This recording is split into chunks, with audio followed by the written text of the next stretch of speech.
Salut à tous, aujourd'hui on se retrouve pour le premier vidéo test de SwissGeek sur Kingdom Come Deliverance. Après avoir lancé un Kickstarter en 2014, les Tchèques de Warhorse Studio nous sortent enfin leur jeu qui prend place en pleine bohème du XVe siècle dans un contexte des plus réalistes. Plus qu'un simple RPG médiéval, Kingdom Come Deliverance se rapproche de LA simulation de vie moyenâgeuse. Voyons ensemble ce que nous avons pensé du jeu.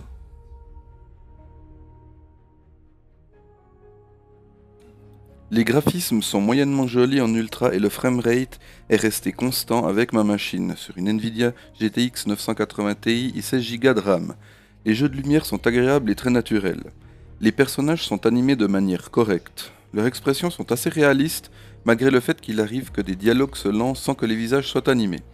C'est intéressant, pour ma première partie, le jeu s'est mis automatiquement en graphisme moyen et pour le passer en ultra, un écran de chargement est apparu pendant 3 minutes montre en main, du jamais vu pour ma part.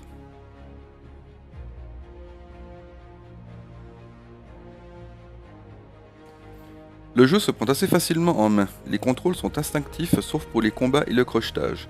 Les combats se font avec une sorte de molette où il faut incliner et clic gauche la souris pour frapper avec l'épée dans le sens désiré. Pareil pour les stocks où la molette sera aussi utilisée avec clic droit cette fois-ci. Rebutant.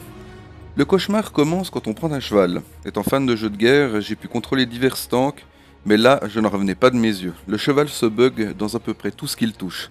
Ça doit venir d'une Xbox bien foireuse. Les buissons et même les petits cours de rivière deviennent de véritables montagnes. Il est à noter également que pour enclencher un simple dialogue avec un PNJ comme pour un vendeur ou pour activer une quête, que l'on a droit à un chargement à chaque fois. J'ai trouvé cela très vite insupportable. Surtout que quand on voit Skyrim qui commence à se faire vieux, il nous impose pas ça. Le système de sauvegarde est aussi insupportable, car il faut attendre une sauvegarde automatique ou ramasser une bouteille de schnapps. On peut en avoir 3 sur soi. Ce système est vraiment ancien.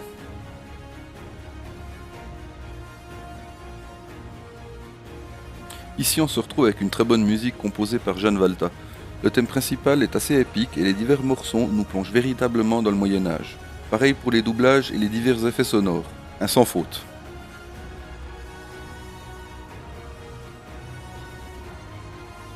Pour la durée de vie, il devrait y avoir environ pour une centaine d'heures de jeu en comptant les quêtes annexes et les diverses activités.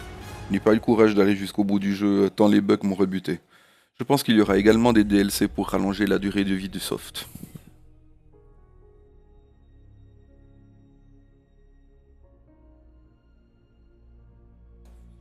Le but du jeu n'est pas de nous placer dans la peau de l'archétype classique du héros, mais dans celle d'un jeune homme banal, plongé au cœur de la bohème du XVe siècle, en 1403 pour être exact. On incarne Henri, le fils du forgeron du village, dont la famille s'est fait massacrer par l'assaut de bandits menés par Sigmund, le demi-frère de l'empereur du Saint-Empire romain. L'évolution restera totalement libre au fil de nos actions, de nos hauts faits comme de nos méfaits. Ne vous attendez pas à affronter des armées en solo ou à devenir le chef absolu de la bohème, puisque le jeu prend plutôt des airs de vie ma vie du banal citoyen au Moyen Âge. Le scénario est donc assez agréable et nous plonge vraiment dans le Moyen Âge avec tous ces petits détails, avec des dialogues très réalistes et qui collent vraiment dans l'ambiance de l'époque.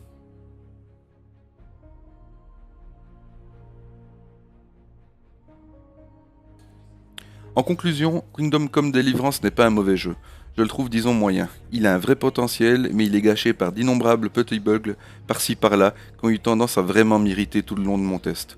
Il serait intéressant de le retester après un gros patch. Je précise que Kingdom Come Deliverance est plutôt conseillé pour des férus du Moyen-Âge, de simulation et de RPG à l'ancienne. Il méritera donc, pour ma part, un 12 sur 20. Si vous avez apprécié cette vidéo, n'hésitez pas à vous abonner et à lâcher un pouce bleu. À la prochaine!